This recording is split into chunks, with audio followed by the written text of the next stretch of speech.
watching 5 award-winning minutes. I'm Greg Kirkham, and today I'm here with Chris Chaffins, professor and CEO of Southeastern School of Laser and Electrology, Inc., based all the way in Lexington, Kentucky.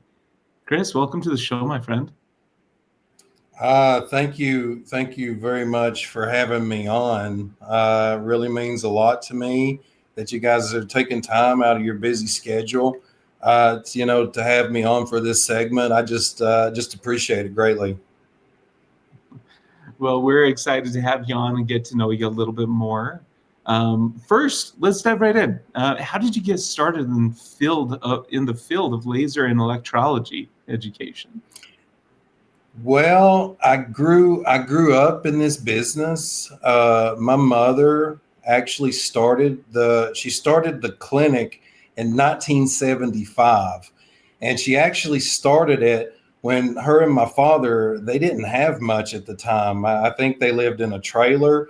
And so she got trained in electrology first in 1974, started the clinic out of a trailer in 1975. She slowly built the clinic up to where she could started a school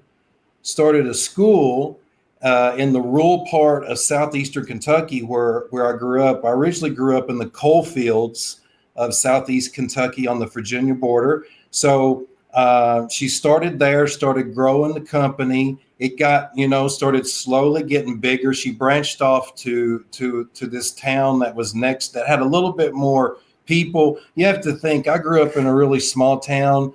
It's in Jenkins, Kentucky, of 1,200 people. So in order for my mother to be successful, she had to move to where there's more people. So she went over to a town that was, had more of like, I think 8,000 to 10,000 people, a place called Hazard, Kentucky. Yeah. And then it started getting bigger. And of course she applied and got approved for the school. And then she made the move to Lexington, Kentucky.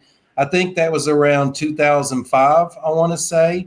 And that's when I originally got trained as, I have a double master's, first master's science technology. I was originally trained as quality engineer.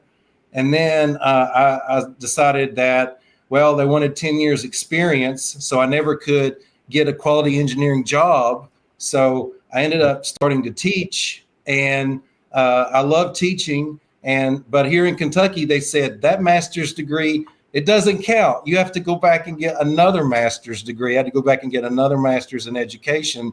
So I was a public school teacher. I taught some at MedTech College before, and then I saw my mother needing some help, and so she asked that I come on board, and I started. At the time, the school was only approved to teach electrology, so I came in. She had originally trained me in electrology as a backup, previously, and so I came in and I started implementing a lot of the laser programs. Something about laser, I don't know, really fascinated me. So I started working on standards for lasers. I noticed that, when I was a public school teacher, you have standards like for science, like you may see SCI 1.4.3, where the numbers mean something with categories. You may be studying the earth or technology or, telescopes, whatever that means. But no one had written anything like that with like medical laser core content curriculum. So I spent about, I tell my students the truth. I was going through a very bad divorce. And so a lot of people go out and drink their problems away. But I was I took the backwards approach. I did the opposite. I just slung myself into my work. So I would sleep at the clinic in the school working on this curriculum. And I did it just to keep my mind off the divorce. Instead of do something negative, try to do something positive. And then at the time we were on Ohio Medical Board, I submitted that.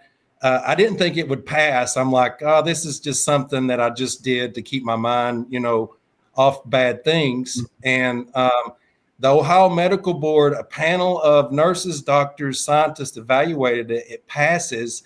It becomes known as the first standardized medical laser core content curriculum, North America, possibly the world. And so Wow. I realized I had something. So I filed my intellectual copyrights, in Washington, D.C. at copyright.gov. I tell my students, anytime you have a great idea, it's good to intellectually copyright that just to protect your idea. Yeah, that way you're protected. Yeah, you've got to And protect your ideas and make sure that it belongs to you. Make sure that you've got that protection, if you will. So that's fantastic. It sounds like you've been doing a lot out there. You created something amazing, especially with this. Yeah, I'd never heard of laser and electrology education as far as the core content. You did an incredible job at doing so. Well, I appreciate thank you that. so much. Absolutely. Chris, thank you so much for coming on the show today and sharing your insights with us.